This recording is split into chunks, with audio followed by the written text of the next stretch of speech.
Welcome to Lab Life with the Air Force Research Laboratory. Hi, I'm Michelle. And I'm Kenneth. Hello, folks.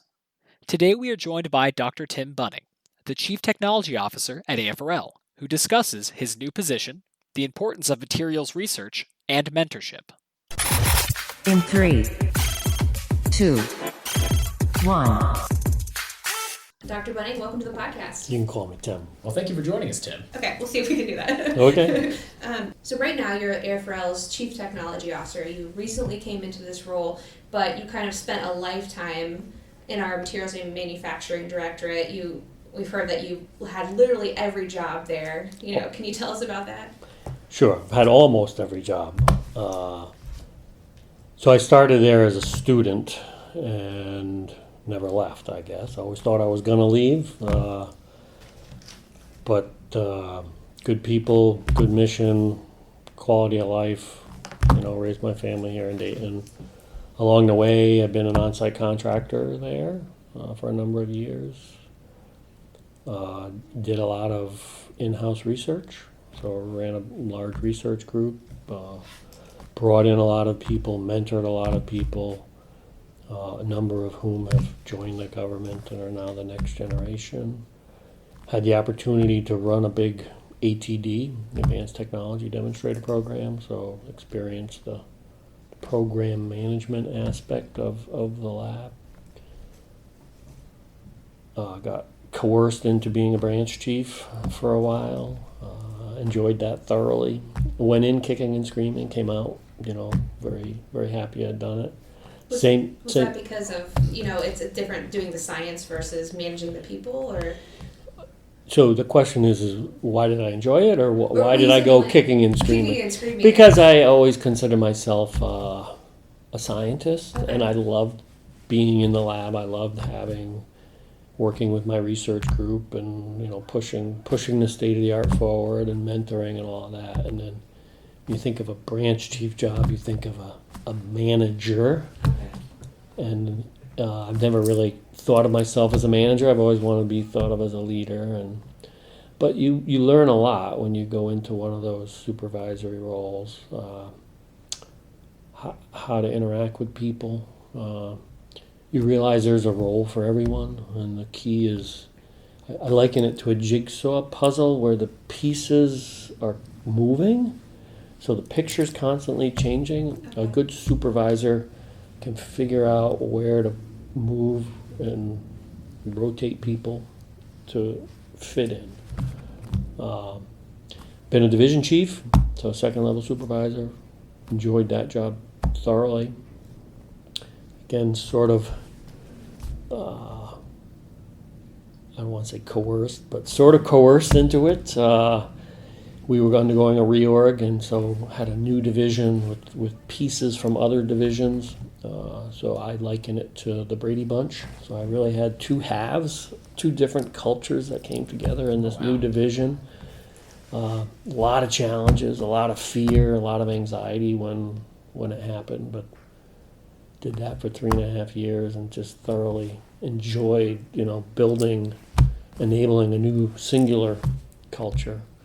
Been what's called a CTC leader. There are 40 core technology competencies across the lab, so I've done that. And then, my recent stint, 5 years as chief scientist.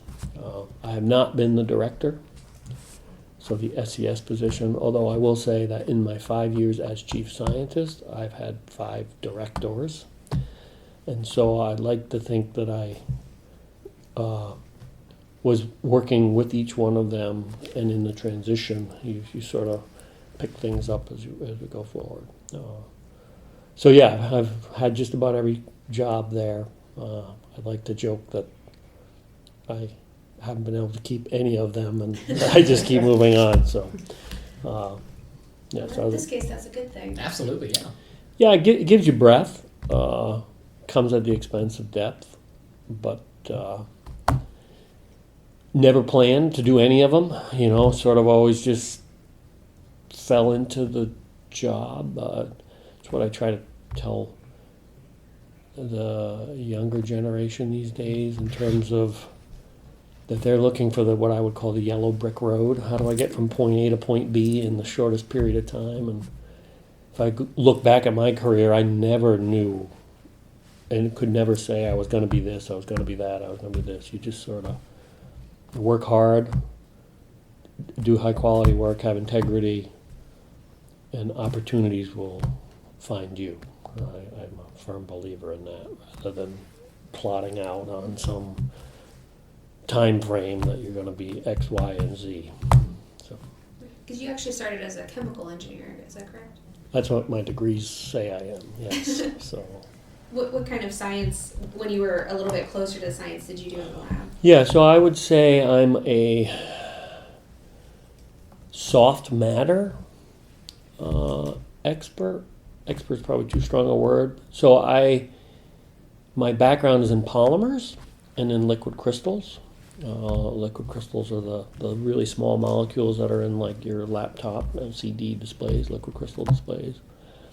My career has really been around mixing polymers, so plastics and liquid crystals in unique ways to enable unique, I would say, stimuli responsive material. So materials that will respond to an electric field, materials that will respond to temperature, materials that will respond to an optical field, so a laser beam. So done a lot of what I would call structural property relationships in my career. A lot of, I wouldn't say I'm a chemist, but a lot of formulating of systems and then doing the optical and solid state characterization using things like microscopy, electron microscopy, etc. So what is electron I can't say it. Electron. So instead of using photons to image, you use electrons to image. There's various classes. Essentially, it allows you to look at things at a much smaller scale. That is very So you can get down into the nanometer resolutions or atomic by atomic. But so yeah, the bulk of my career has been spent. We had a great group of people. We had a solid state physicist. We had a photochemist. We had but a lack of a better term, an optical engineer. And then I was the materials guy that went and took what we made in the lab and tried to figure out what we had made from a physical perspective. So going back to when you were in school then, I know you mentioned you started here as a student. Yes. Was your plan always to work with materials in the Air Force, or what was your aspiration back then?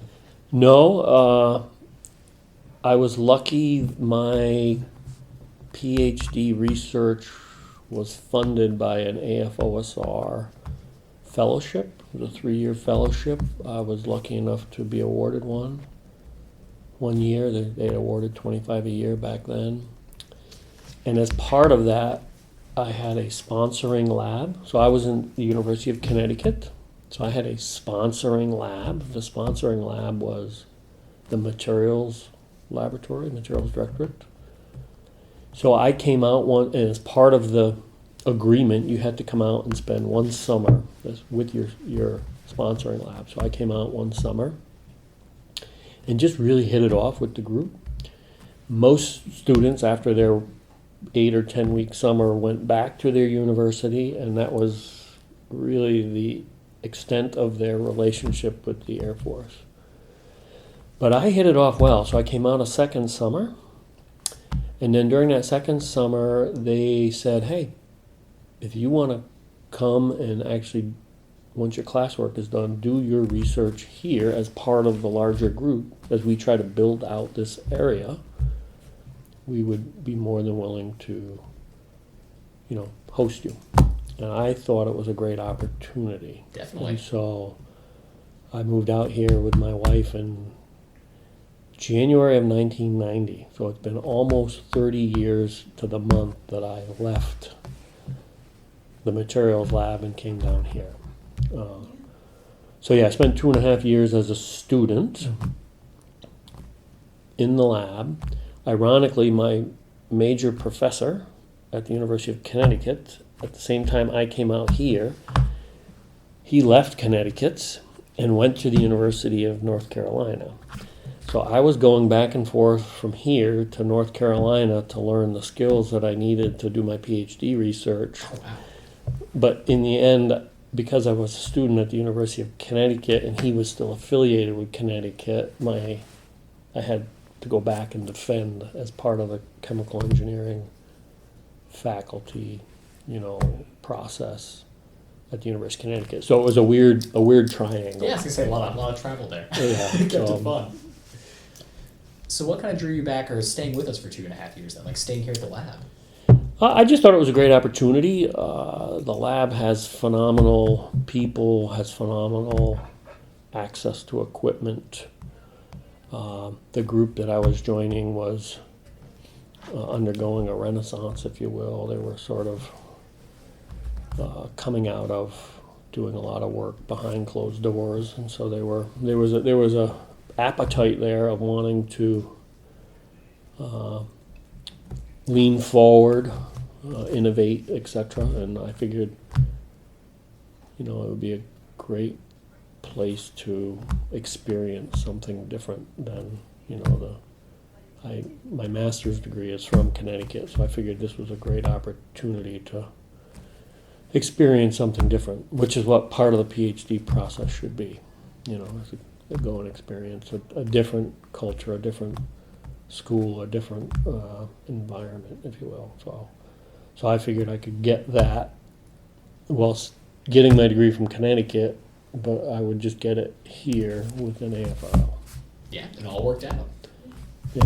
So in that 30 years with AFRL Yeah. so far, from 1990 to now, what Makes are me feel old. yeah, I mean Kenneth is actually younger than that. So. Yeah. Oh, 92. you're killing me. My apologies. Well, yeah, that's good. You probably thought Bunning was cool or something. Right.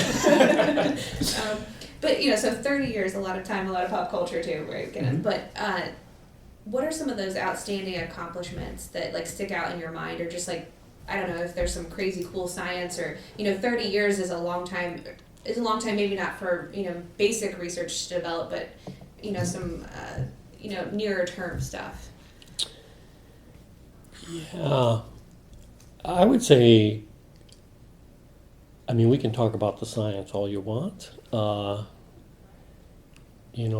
I've been very fortunate in my career to be part of some very high performing teams, which over the years has led to my fair share of recognition, all because of them, not because of me.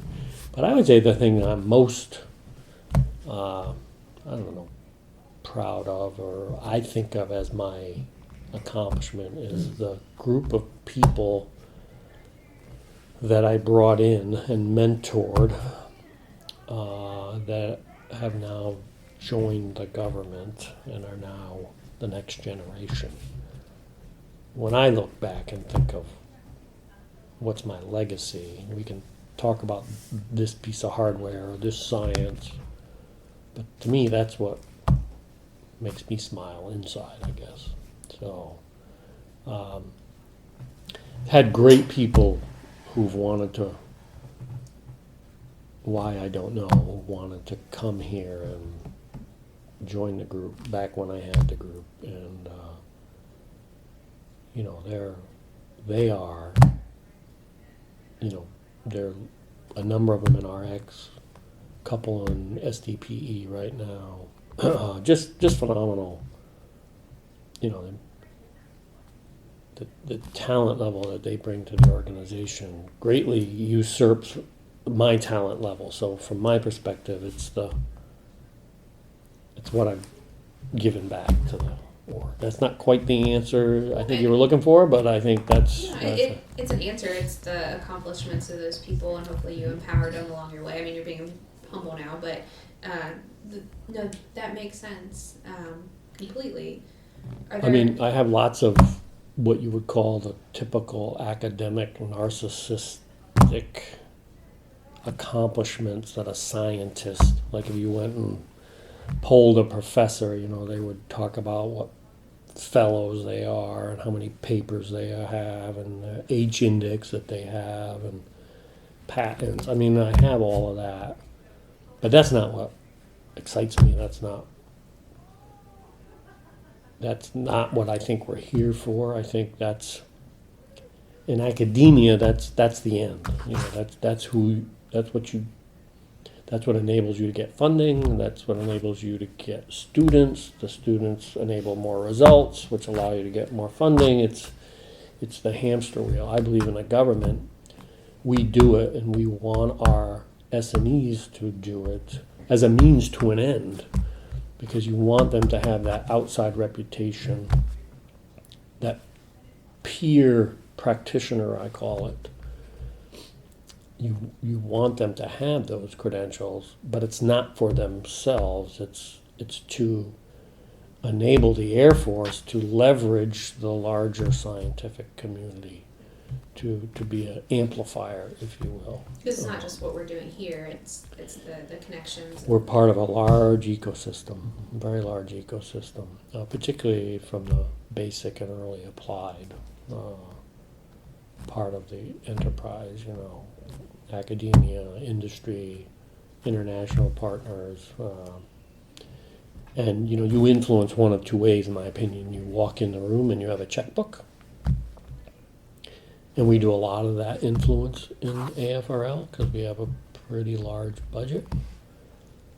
But I've always thought of my job as growing people and growing teams so that when they walk in the room without the checkbook, they are still listened to. They are, because they have that peer reputation, they can influence the direction of a room without just being able to cut a check. And I think that's influence, in my opinion. Absolutely. Yeah, it's important very much to enrich minds no matter where they go. Like you mentioned, they have that expertise that can really help keep us pushing forward. Yeah. So with that in mind, with your career and how you started as a student, came to here, I know we had a discussion prior to this talking about mentorship. It's very important in your position, and I know we've talked about it already, but what are some of the mentors who have influenced you throughout your career? Yeah, I've had a number of great ones. Four come to mind. The first being the former chief scientist of the materials lab, Wade Adams. He wasn't the chief scientist when I first met him. I showed up as a student, but he helped me tremendously in the first 10 years of my career to learn how to be a practitioner in the outside community, how to publish, how to present, how to interact, how to build that reputation, if you will. Just pushed me very hard, which I'm very thankful for. He had a saying which I use with all of my folks, which makes some leaders cringe, but I believe it's what we should be as leaders. And he said, never ask permission, just ask forgiveness. That's your job as a scientist, is to go do. Obviously, safety is important, but always lean forward. Always push the limits. Strategic risk taking, etc. And I learned that from him, and I've tried to embody that in my mentoring of the next generation. And AFRL, the Air Force, we are a pretty risk adverse environment, and so I think it's important for our people to know that they have leaders that have their back. Go do good things. You shall get all the credit. If it goes wrong, then I will take the heat as your immediate supervisor, your boss, your mentor, your research leader, whatever the role may be. And so I've always tried to do that.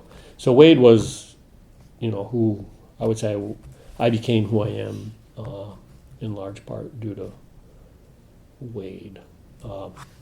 Had a couple of others through the years. One of my early branch chiefs, Pam Schaefer, still in RX, just tremendous attention to detail.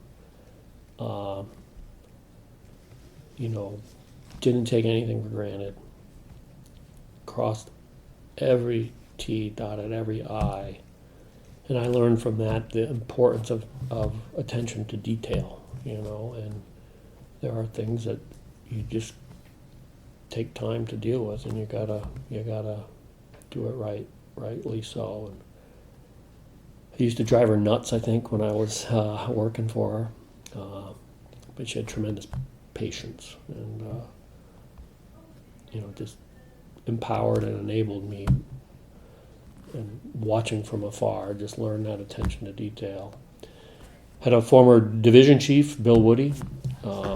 He since retired.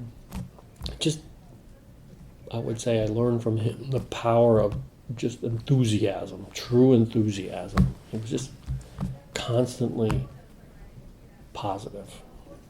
And I think too many of our leaders today, the only power they have is to say no. He was always the guy that said yes. And I think we need more of that. Definitely. You enable people, you say yes. Your job as a leader is to say yes to them, not to say no. And so I learned that from him. And then the fourth is Chris Ristich, who's still around, head of SDPE, former section chief of mine, and learned the power of communication with him. As a scientist, you think you know how to communicate, and there's this mindset you go to when you go to an ACS or an APS or a MSS meeting, but we live in a pretty diverse ecosystem, and the ability to communicate to understand who you're communicating to, and then to tailor the message to your audience is a skill that I wouldn't say I'm good at, but I tried to learn from Chris because he was just very, very good at it. And it's something, as the chief scientist of RX, I really pushed our folks is to know your audience, learn how to message, keep it simple. Tried to do this in several of our SAB cycles, because we immediately want to get into the weeds and we immediately want to start talking about the details. Yeah. Yeah, they don't have the depth, and so you really need to, understand your audience and then work the message. And so those four people, I would say, influenced me, early in my formidable stages. Still have mentors today, still have people I look up to. I don't think mentoring is something you should ever think of stopping, right? I mean, we always have stuff to learn, and there's always people who do things better than you, and try to surround yourself with those that are better than you and learn from them. So, but yeah, I think mentoring is very, very important, particularly early part of your career. Can really shape who you become. What's that advice you talked about asking for forgiveness instead of permission, Yes. and always saying yes. You could, I don't know, say stir the pot, but like for a good reason. That way, if you have that attitude, and instead of saying, confined to your, how things have always been done, I guess. Yeah, and I think we need more of that today. I mean, I think AFRL, we're a phenomenal organization. We have phenomenal people, but we are a little federated. Each TD has its own unique culture, and that's a good thing. We have branches and divisions that feel that their job is the care and feeding of only their branch or only their division. So it sets up a competition, sets up I'm going to do whatever I can for my folks with a maybe a looking down perspective. But I think if we're going to succeed as an organization, if we're going to grow to where we need to be 5 and 10 years from now, we need to be working more across the seams. What I call across the seams has been a big push of mine in RX when I was there, and I think we need it more at the TD by TD level. I think we need branches and divisions not to say no because this is what the title of my branch or the title of my division, or this is what we've always done and therefore we should continue to do. We need those people to have this positive, yes, go do, empower mentality going forward. I think if we're going to break the walls down or at least put some holes to make them more permeable. In your position now, how else do you plan to increase this collaboration across the TDs or the seams, as you call it? It's a great question. It's clearly a focus of the S&T 2030 study. This transformational component is really meant to be enterprise level S&T projects. And there are activities ongoing as part of the 2030 implementation to help us do that. I'll support them 110%.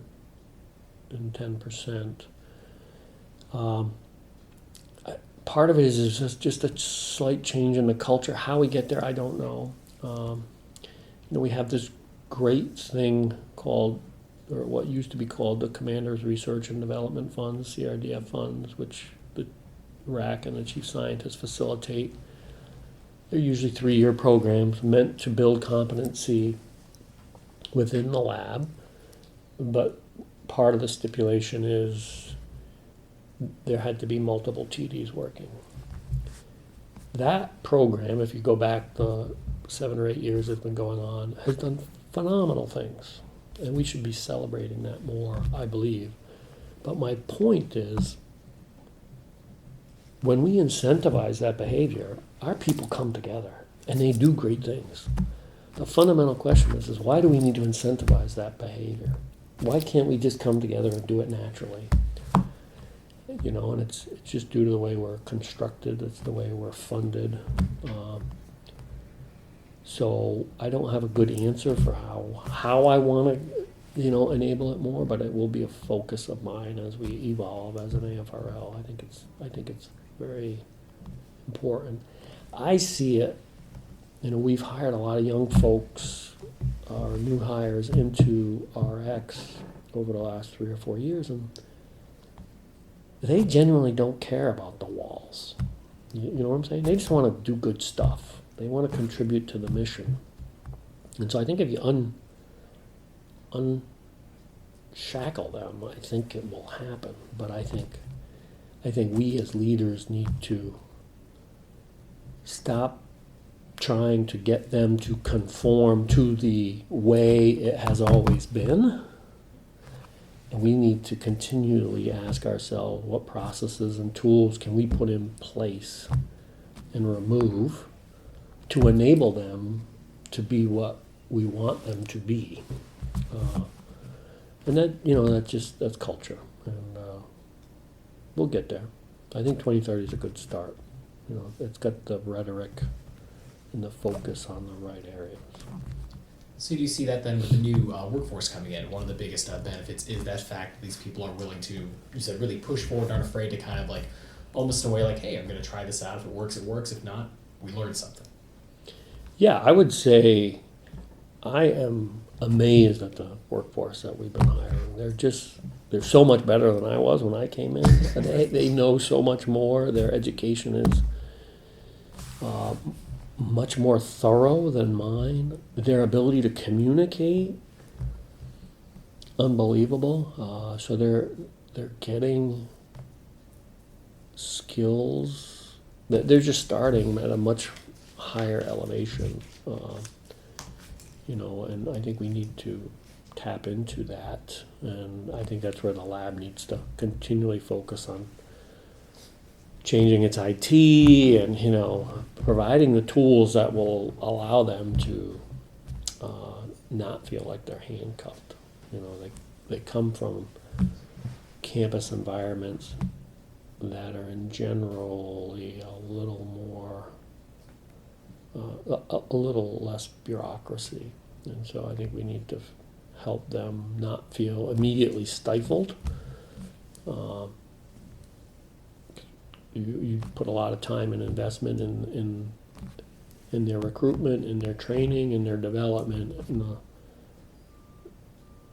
if we start to lose a lot of these folks, 5 and 10 years in because of their frustration, then that's a big cost, big sunk cost. So with that in mind then, let's say some of these, the young workers coming in or the next generation are looking to be leaders and really push things to the lab. What advice would you have for them starting off? Yeah, this gets back to the yellow brick road question, I have no qualms in people wanting to be leaders and feeling that they can be leaders, but I think there's also goodness in being a good teammate. Mm-hmm. So I would say become part of a team, and whether you're leading it or not, that's where you should do high quality work, be a great teammate, lean forward, take advantage of opportunities, and the leadership opportunities will come from that. I think we need to continually remind our folks that that's, like, it goes back to what I said earlier. I never aspired to any of the leadership positions I've ever been in. It was just by doing good work, being in the right place at the right time, the opportunities presented themselves. And I think we need to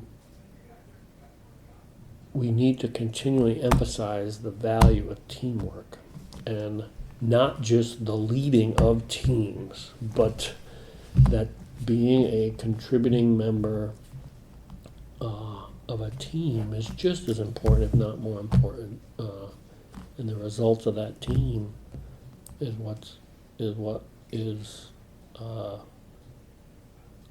should be driving you. I get we're all human. I get we all worry about, we're competitive. I mean, it's a human trait. But I think if you do the team part, the leadership opportunities will come. I think coming in and saying, I want to be a branch chief, there's lots of opportunities to go take leadership classes, etc. But I think I would like to see a little more patience in the development of some of our folks before they self-anoint themselves as, I will be a future leader. I think you got to let it come. Yeah, no, it's very much living in the moment too, because you're right. We're always looking out toward the horizon, looking ahead, but it's great to say, hey, I've got a great team here and we're doing amazing work. Let's focus on this, and you're right. This is why I never left. I always said I was going to go to academia, but I was just part of this amazing team. And, 10 years later, I was still here, and then by then I'd had a family, and we were raising kids, and it's a great place to raise a family, and then these other opportunities came along, so have patience, I would say. That's great.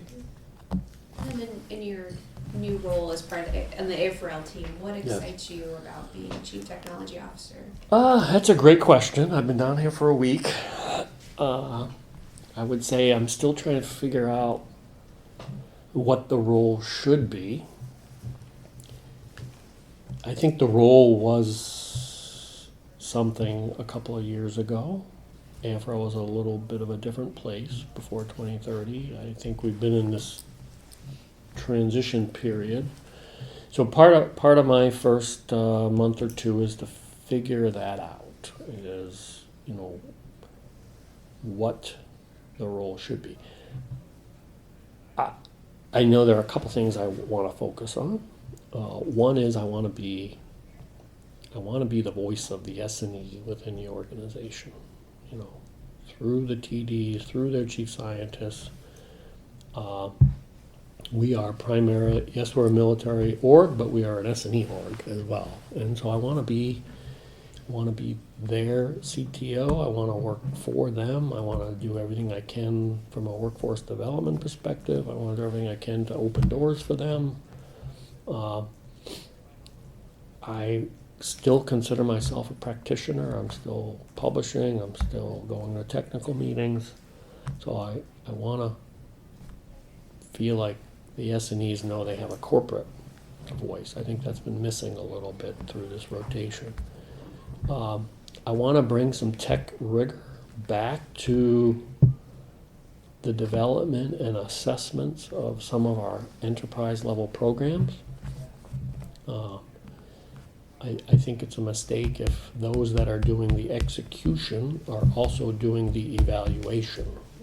It's not what S&T is built on. S&T is built on independent peer review, and I think we need some of that in our particularly our enterprise level programs. Want to engage strongly with the S&T implementation team. Both Objective 1 and Objective 3, I think there's a role for this office to play. And so I've had several discussions with Mr. Sekulich, and we'll continue to work that. Yeah, for our listeners, that's the Air Force Science and Technology Strategy that was released last April. Correct. And then the last thing is, I think my role is to be an ambassador. So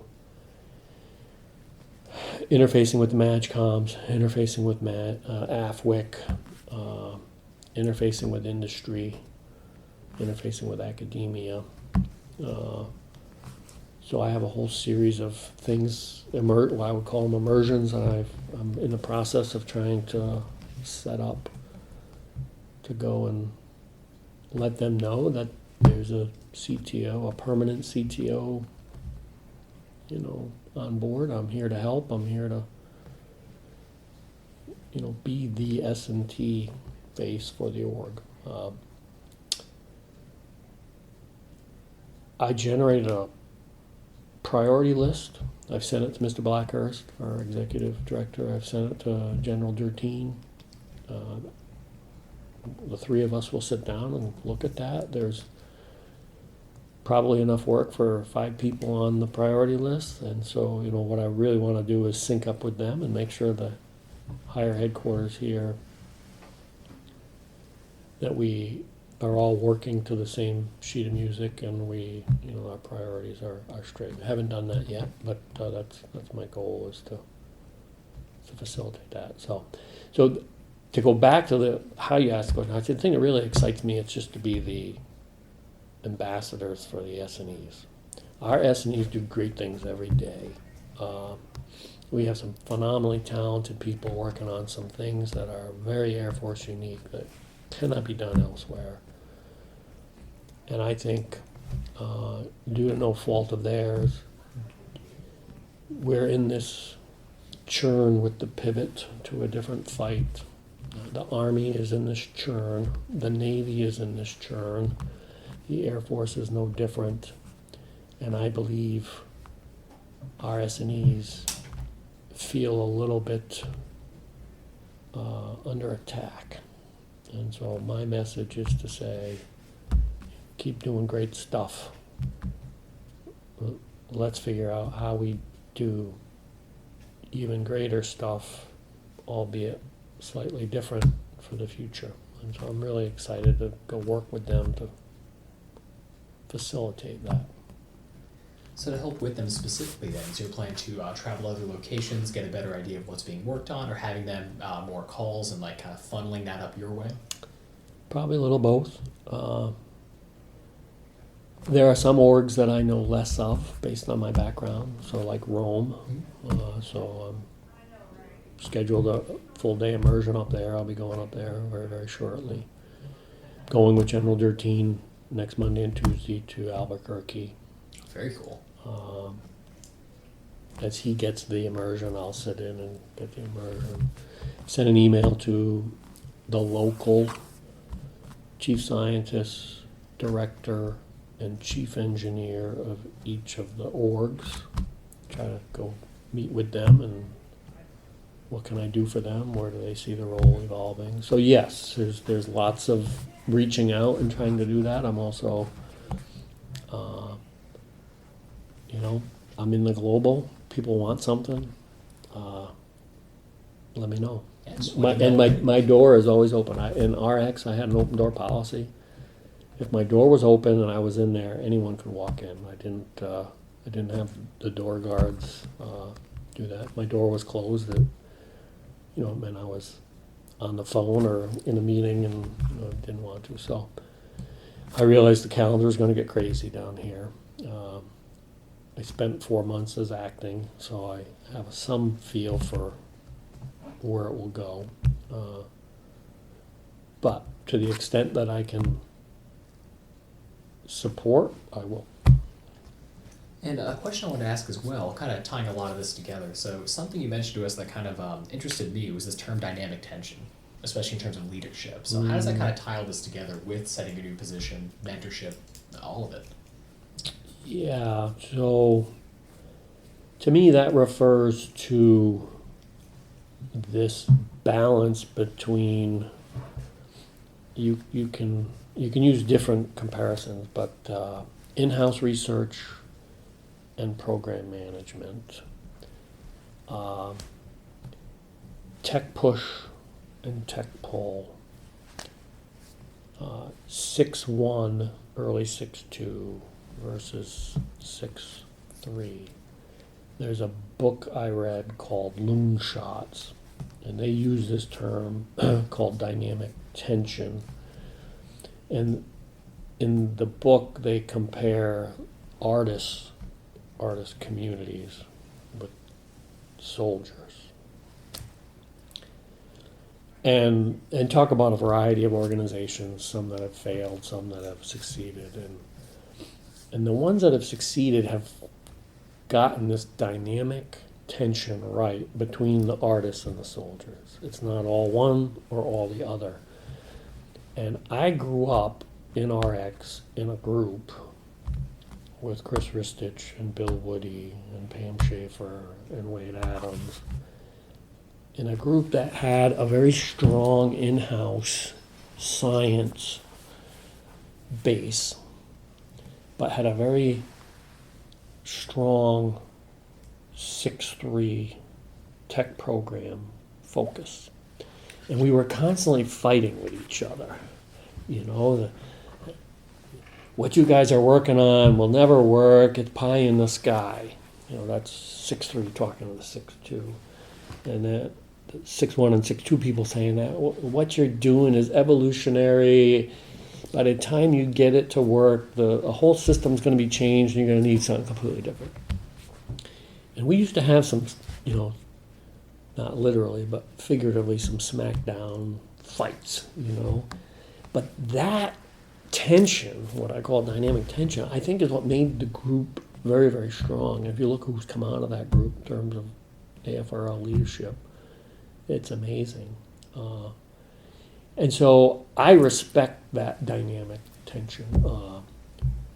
And that's what I want to bring to this role. I believe this role is S&T of AFRL. It's not the in-house component.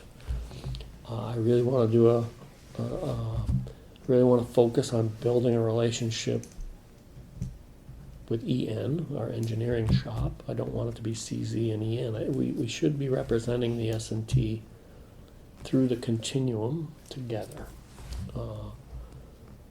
And so that's what I mean by dynamic tension.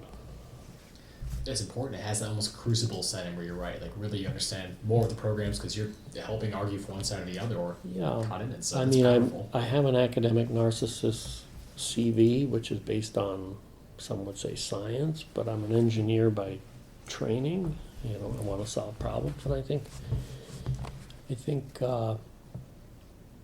and we do both phenomenally well in this organization, but I see all too often, well, that's program management. That's a contract with, you have to be technically smart to run, a large 6.3 effort properly. And just because they're not in the lab tweaking knobs doesn't mean they're any less technically savvy than the persons who are, and vice versa. And so I think I want to really try to see more homogeneity in how we describe things. And I would recommend anyone to read that book, Moonshots. It's a great book. That's great, because at our last event, we're trying to get more book recommendations. So Oh. that's a perfect one right there. We There you appreciate that. And then we appreciate the time that you've taken to kind of explain your journey in AFRL and how you got to where you're today, and some thoughts for the future too. We like to also ask our guests, what's their favorite piece of Air Force technology or Air Force, or their favorite like Air Force researcher or scientist, to kind of wrap it up in a fun way. Can I be different? Yeah, you can. Why stop? Yeah, Dan So- shook it up last time. Yeah, so I'm going to tell you, the person growing up, I wanted to be a marine biologist. And so the scientist / engineer who inspired me the most has nothing to do with the Air Force. It was Jacques Cousteau. That's the first time we've gotten that one. Yeah. I mean, in a way, you're talking about flying underwater, so maybe it's related to Sure, aerodynamics sure. or whatever. But he had such an effect on me. I don't know if you remember you're probably too young, but I mean, there used to be TV shows, and the discovery that he did was phenomenal. But the engineering that he did early in his career in terms of enabling the whole scuba apparatus to be developed and the testing, it just fascinated me. And so I would say that's what, in a way, pushed me into science. And again, it's almost this dynamic tension, if you will. If you really go back and read about him and you really look at him, he had this artist's discovery flavor to him, but he also had this engineering. How are we going to make this submersible work? How are we going to get a better breathing apparatus to enable me to go do the former? And he sort of embodied this. In hindsight, he sort of embodied this dynamic tension in an individual. You know? And so looking back, I always wanted to be a marine biologist. My father, he would say, "Demi, you don't want to become a marine biologist. You can't make any money in there. You need to become an engineer," which I ultimately ended up doing. But growing up, my passion was the ocean. To this day, even though I grew up in New England, and my wife is a massive New England Patriots fan, I am a Miami Dolphins fan because I grew up loving the ocean. And so twice a year there's a war that goes on during NFL season in the house. Oh, yeah. So Okay. Well, thanks for joining us. Thank you so much. appreciate you giving me the opportunity. Make sure to follow us on social media at Facebook, Twitter, LinkedIn, Instagram, and YouTube at AF Research Lab. And remember, stay curious. Logging off.